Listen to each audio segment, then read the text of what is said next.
Chris Lee and Blake Lovell here to preview Tennessee's game with Butler. That'll be Wednesday night. That game will be at 7:30 Eastern in the Bahamas.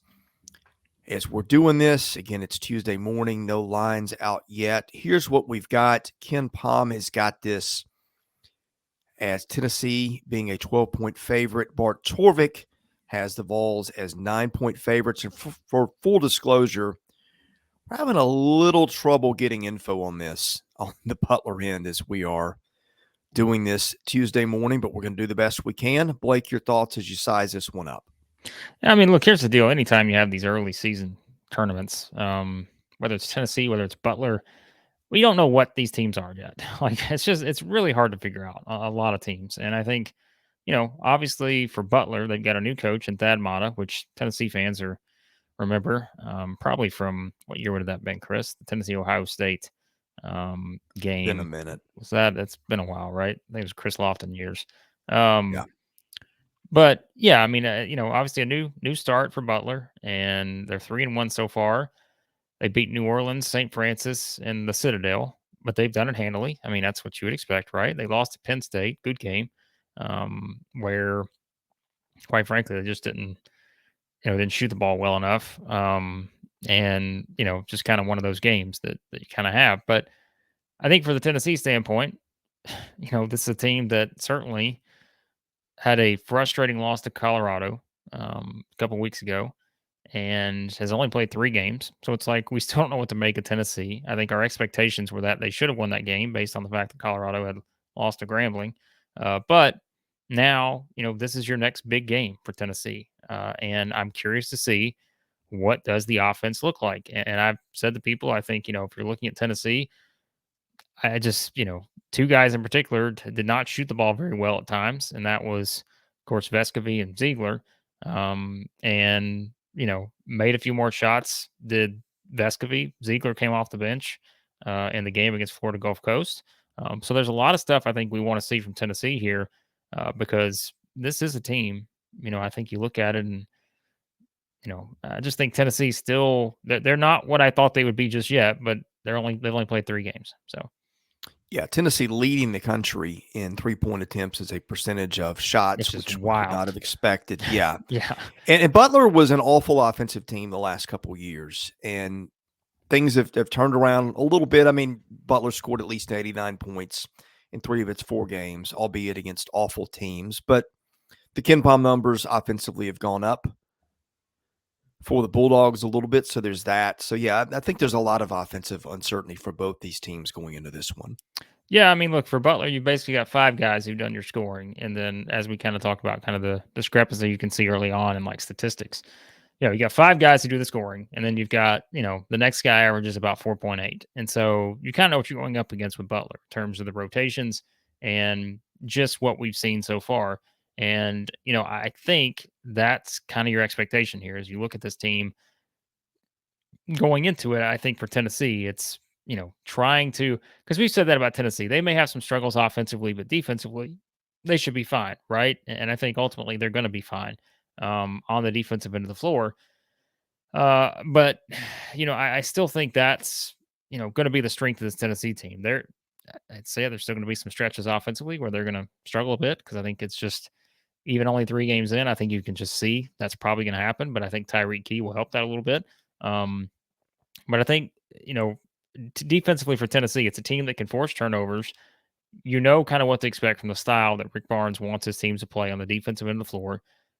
It's an aggressive, kind of physical team, and that's what you want to see, I think. And look, size-wise too, right? Like we talk about, the potential size here depending on who plays, who doesn't play.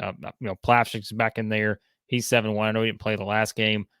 Don't know his availability as of right this second. Adu 6'11", Kamwa, 6'9", but you do have some guys on the inside, I think that, can certainly help them. Now, overall size, it's not a huge guard group, but by the way, we didn't mention Julian Phillips either.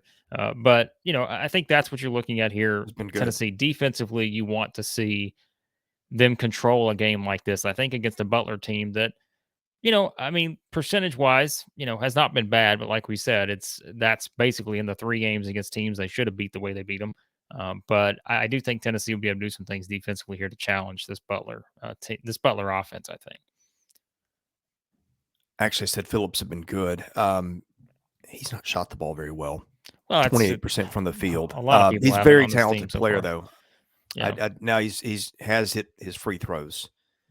So there's that. But anyway, before we break down this game a little more, shout out to our sponsor, Stakes. You can predict sports better than the crowd for a chance to win NFTs.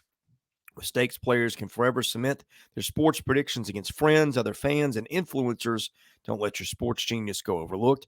Join Stakes and have the best predictions captured in the moment. Go to playwithstakes.com/14. Use our invite code Southeastern14 for a double welcome bonus. All right, Blake, carry on. What are we expecting out of this game? Well, I mean, like I said, Tennessee, I don't think I realized the number was this, but they're shooting 37.3% from the floor and 31.7% from three so far. And like we said, that's where, if we're looking at just the numbers, right? Tyreek Key's shooting 37.5% from the floor. Ziegler shooting 30.3% from the floor. Vescovy shooting 30.8% from the floor. You said Phillips shooting 28%. I mean, those are like your big guys, right? In terms of like what you expect scoring wise. And no one's really, gotten there just yet in terms of the percentages. Now, Josiah Jordan James, leads the way. He's averaging 13.7. He's shooting 52% from the floor. So I think, and look, he's made 10 threes. I think that's something else too to watch for Tennessee. Yeah. They need him to make shots from outside. And I think to see that evolution from him is significant because we've said from the start, like they're just a better team whenever he's making shots. And, we saw that, I think, a little bit last year, right? Like we started to see those potential bursts from outside for him. Now he's got back-to-back games where he's hit 4 threes. And I think that's going to be a big boost for this team. They need that from him. And, again, I keep going back to this. Vescovy's not going to shoot as poorly as he has so far. I don't think Ziegler's going to shoot. And look, they did make a change in the lineup in the last game.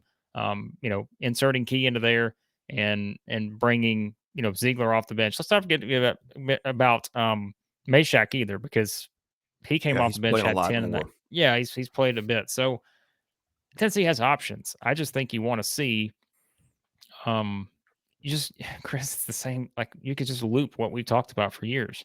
It's just those gaps in the offense sometimes.